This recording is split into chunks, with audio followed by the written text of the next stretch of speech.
Les frères Grimm, petit frère et petite sœur. Petit frère prit petite sœur par la main et lui dit « Depuis que notre mère est morte, nous n'avons plus eu un seul instant de bonheur. Notre marâtre nous bat tous les jours, et chaque fois que nous nous approchons d'elle, elle nous chasse à coups de pied. Elle nous donne à manger que des croûtons de pain dur, et le chien est souvent mieux servi que nous. Ah, si notre pauvre mère savait cela! Viens, allons-nous-en loin d'ici. » Ils parcoururent prés et bois, monts et vallées, sous le soleil et sous la pluie. Lorsqu'il pleuvait, petite sœur disait « Vois comme Dieu est triste, il pleure en même temps que notre cœur. » Un soir, épuisés de faim, de fatigue et de chagrin, ils s'assirent au pied d'un arbre, à la lisière d'une forêt profonde, et ils s'endormirent.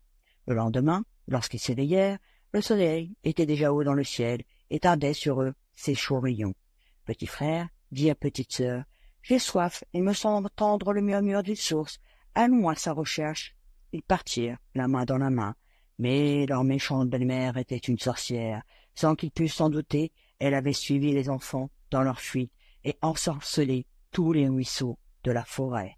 Les enfants découvrirent une source qui jaillissait entre les pierres, et petit frère se penchait pour boire, quand petite sœur entendit la source murmurer « Qui me boira, tigre deviendra. Qui me boira, tigre deviendra.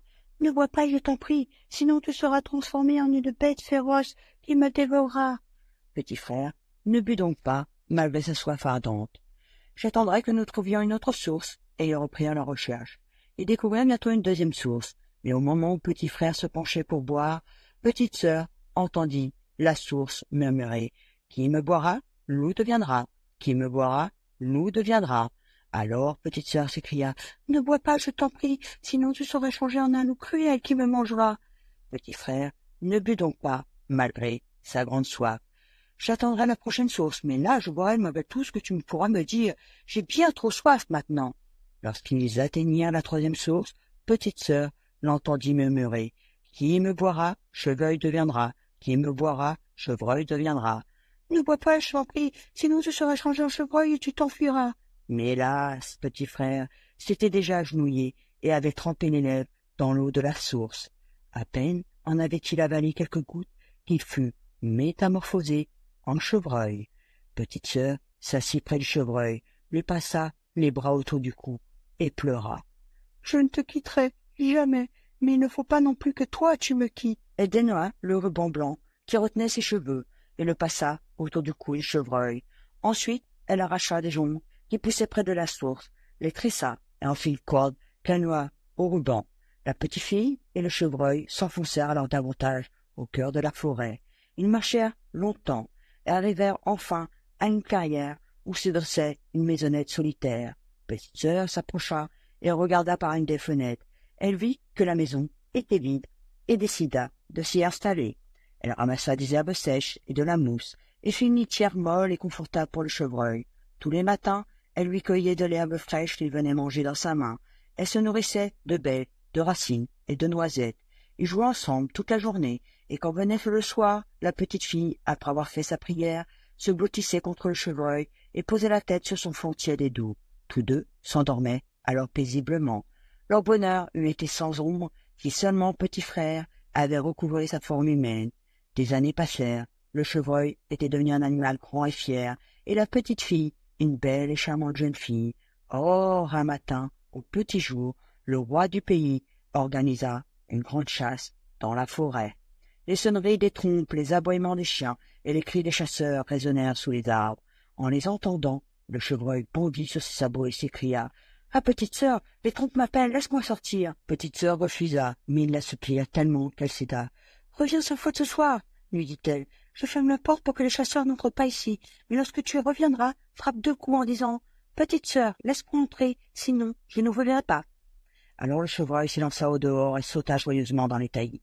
Le roi et son équipage l'aperçurent et lui donnèrent la chasse. Mais à chaque fois qu'ils croyaient le tenir, le chevreuil leur échappait d'un bond rapide. Il sautait par-dessus les fourrés, se faufila dans les buissons et disparaissait. Cela dura jusqu'à la nuit. À ce moment-là, le chevreuil vint frapper à la porte de la maisonnette. « Petite sœur, laisse-moi entrer, » dit-il. La porte s'ouvrit. Le chevreuil entra comme une flèche et se coucha sur sa litière, où il dormit d'une traite toute la nuit.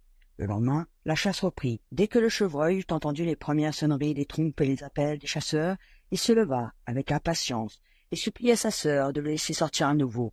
La jeune fille ouvrit la porte et recommanda au chevreuil de bien revenir à la nuit, de frapper de coups et de dire « Petite sœur, laisse-moi entrer », sinon elle ne lui ouvrira pas.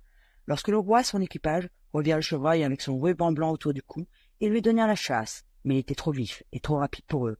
Pourtant, quand vint le soir, ils réussirent à le cerner. Sur l'ordre du roi, qui ne voulait pas qu'on le tue, l'un des chasseurs lui décocha une flèche qui le blessa au sabot et ralentit sa course. Cela permit au chasseur de le suivre sans en être aperçu. Il vit le chevreuil frapper à la porte de la maisonnette et l'entendit qui disait « Petite sœur, laisse-moi entrer » et sous ses yeux, la porte s'ouvrit et le chevreuil entra dans la maison. Le chasseur retourna auprès du roi, auquel il raconta tout ce qu'il avait vu et entendu. « Nous reprendrons la chasse demain, tel est mon désir, » décida le roi. Petite sœur, en voyant la plaie de son cher chevreuil, avait été effrayée. Elle le soigna, le pansa et lui dit « Étends-toi sur ta litière afin de guérir vite. » Mais la blessure était insignifiante et le lendemain, le chevreuil n'en souffrait plus. Aux premières sonneries des trompes, il commença à s'agiter. « On m'appelle de nouveau, il faut que je sorte, mais ce n'est pas encore aujourd'hui qu'on m'attrapera. » La jeune fille se mit à pleurer. « Cette fois-ci, ils te tueront et je resterai seule dans cette forêt abandonnée de tous. Non, je ne te laisserai pas sortir. » « Alors c'est moi qui vais mourir ici de désespoir. Quand j'entends les trompes, je dois leur obéir et me lancer à travers bois. » La jeune fille, le cœur lourd d'inquiétude, se résigna à ouvrir la porte, et le chevreuil bondit joyeusement dans la forêt. Lorsque le roi l'aperçut, il ordonna à ses chasseurs « Pourchassez-le toute la journée, mais ne lui faites aucun mal. » Un peu avant le coucher du soleil, le roi fit venir celui qui avait suivi le chevreuil la veille et lui demanda de le conduire jusqu'à la maisonnette. Arrivé là, il frappa à la porte et dit « Petite sœur, laisse-moi entrer. » La porte s'ouvrit et le roi se trouva en face d'une jeune fille d'une beauté éblouissante. Petite sœur fut très effrayée de voir au lieu de son chevreuil le roi qu'elle reconnut à sa couronne d'or. Le roi, émerveillé de cette ravissante apparition, la contemplait d'un regard tendre et lui tendit la main et dit « Veux-tu me suivre dans mon château et devenir ma femme ?» Troublée et charmée à la fois, la jeune fille répondit « Oh oui, c'est à bien volontiers, mais mon chevreuil n'est pas encore rentré et je ne veux pas l'abandonner. »« Ton chevreuil pourra rester auprès de toi aussi longtemps que tu le voudras. Il ne manquera de rien, » promit le roi. À ce moment-là, le chevreuil entra en bondissant dans la maison. La jeune fille lui attacha de nouveau la tresse de jonc et l'emmena avec elle chez le roi. Ils rentrèrent au palais où les noces furent célébrées en grande pompe. Le roi et la reine vécurent longtemps heureux ensemble. Quant au chevreuil, il était bien soigné et parcourait librement les jardins du château. Or, la méchante belle-mère, à cause de tout ce qui était arrivé, vivait toujours. Elle pensait que petite sœur avait été depuis belle lurette dévorée par les bêtes sauvages, et que petit frère avait été tué par des chasseurs. Et voilà qu'elle apprit un jour qu'il n'en était rien. Elle crut en étouffer de rage et d'envie, et sachant heureux, elle chercha un moyen de détruire leur bonheur. Sa fille, car elle en avait une, laide à faire peur et borne par-dessus le marché, lui faisait sans cesse de reproches. « Pourquoi n'est-ce pas moi qui suis reine ?» lui disait-elle. « Je mériterais bien davantage. »« Ne t'en fais pas, rassure-toi, quand ce sera le moment, ton tour viendra. » Et le moment était venu. Le roi était à la chasse, la reine venait de mettre au monde un joli petit garçon, et elle reposait sur sa couche, seule, dans sa chambre. La sorcière prit l'apparence d'une de ses suivantes et vint trouver la reine. « Tenez, buvez, » lui dit-elle, en lui tendant un breuvage qu'elle avait composé pour elle. « Cette tisane vous redonnera des forces. » La reine but sans méfiance. À peine avait-elle reposé la tasse qu'elle tomba dans un profond sommeil qui ressemblait à la mort.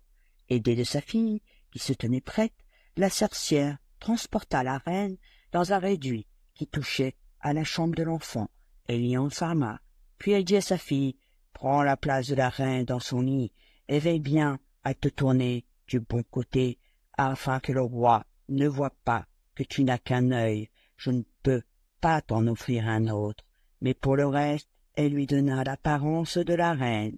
Lorsque le roi revint de la chasse, il fut tout heureux d'apprendre que sa femme avait mis au monde un fils et voulut l'en féliciter. Mais la sorcière, toujours sous l'apparence de la suivante, l'en dissuada. « Gardez-vous-en bien, la reine repose, et la lumière lui ferait mal aux yeux. Laissez-la dormir tranquille, » lui dit la sorcière. Le roi n'avait fait qu'entrouvrir les rideaux du lit. Il s'en retourna sans se douter de la substitution. Au milieu de la nuit, alors que tous dormaient, sauf la nourrice qui veillait auprès du berceau du nouveau-né, la porte de la chambre où reposait l'enfant s'ouvrit, et la véritable reine entra. Elle prit son fils dans ses bras, lui donna le sein, tapota son oreiller, recoucha l'enfant, et lui remit ses couvertures. Après cela, elle alla dans le coin, où était allongé le chevreuil, lui caressa la tête, et repartit, silencieusement. La nourrice ne fut pas surprise de voir la reine faire une visite à son enfant pendant la nuit. Mais ce qui l'étonna fort, ce fut que la reine, pendant tout ce temps, garda les yeux fermés. Pendant plusieurs nuits, les choses se passèrent ainsi, et la nourrice, qui comme tout le monde dans le château croyait la reine encore souffrante, n'osa lui parler à personne. Une nuit, la reine berça son enfant, en chantonnant « Oh mon enfant, oh mon chevreuil, 2 fois encore je reviendrai, 2 fois seulement, oh mon chevreuil, oh mon enfant. » La nourrice ne dit mot, mais lorsque la reine fut repartie, elle alla trouver le roi et lui raconta tout. « Mon Dieu, qu'est-ce là? La nuit prochaine, je veux veiller auprès de mon enfant. » Le roi était dans la chambre depuis quelques heures, quand la reine entra. Elle fit comme à l'accoutumée, et de nouveau elle berça son enfant, en chantonnant, les yeux clos. « Oh mon enfant, oh mon chevreuil, 1 fois encore, je reviendrai, 1 fois seulement. Oh mon chevreuil, oh mon enfant. » Le roi fut tellement surpris qu'il resta silencieux, mais lorsque la reine eut disparu, il décida de revenir la nuit suivante. Tout se passa comme d'habitude, mais lorsque la reine se mit à chanter, elle dit « Oh mon enfant, oh mon chevreuil, 7 fois encore, je suis venu, 7 fois seulement, mais jamais plus. » Le roi n'y peut tenir, et s'élançant vers la reine, il la prit dans ses bras. « Réveille-toi, ma femme chérie, réveille-toi » lui dit-il en lui couvrant le visage de baisers. La reine ouvrit alors des yeux étonnés. « Où suis-je donc » murmura-t-elle. « Que fais-je ici à cette heure ?» Le roi lui raconta ce qu'il avait vu, et il lui proposa de l'accompagner jusqu'à sa chambre. Quelle ne fut pas leur surprise de trouver dans le lit de la reine une autre femme qui lui ressemblait trait pour trait, mais qui n'avait qu'un œil. La pressant de questions, ils lui firent avouer ce qui s'était passé. Si personne n'avait réveillé la véritable reine, elle serait morte le lendemain, et la fille de la sorcière aurait pris définitivement sa place. En apprenant l'odieuse machination qui avait été menée contre sa femme, le roi entra dans une violente colère. Il fit saisir la fille de la sorcière et la fit conduire au plus profond des bois, et l'on n'entendit plus jamais parler d'elle. Quant à la sorcière, il la fit brûler. À peine était-elle réduite en cendres que le chevreuil retrouva sa figure humaine. C'était maintenant un jeune homme fier et beau. Dès lors, tous vécurent heureux au palais du roi. Merci de m'avoir écouté et on se retrouve bientôt pour de nouvelles aventures.